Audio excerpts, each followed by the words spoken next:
moving on to his family tree, Hades is the eldest son of the earlier generation of deities, Cronus, who is a Titan, and Rhea. So he's the brother of most of the Olympians that you'll be most familiar with. Zeus, Poseidon, those three brothers, Zeus, Hades, and Poseidon, are often grouped together and discussed as kind of like a triad, not the tripartite god thing, but like just as a group of three brothers. And he has sisters, Hestia, Demeter, Hera, so he's in that generation of gods, brother of Zeus.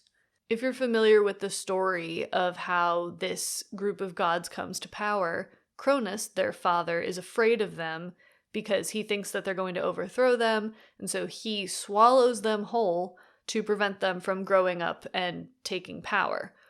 Now, the youngest one, Zeus, is hidden away by his mother Rhea and eventually comes to challenge his father, gets him to regurgitate all of the kids. Hades is the last one to be regurgitated.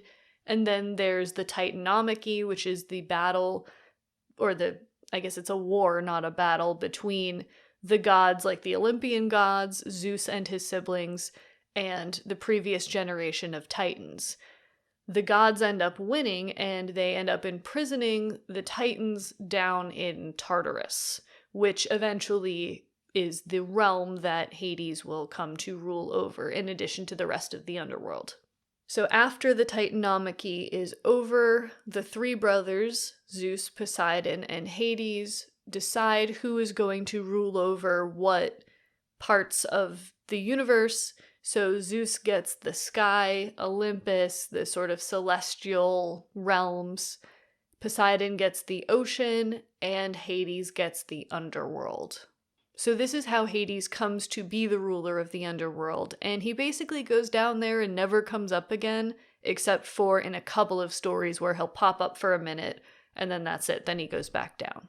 And he's kind of bummed out about this, to be perfectly honest with you. He thinks that this is very unfair, because he's not engaging with living mortals at all. He's rarely visited by the other gods. He's kind of just stuck down there by himself.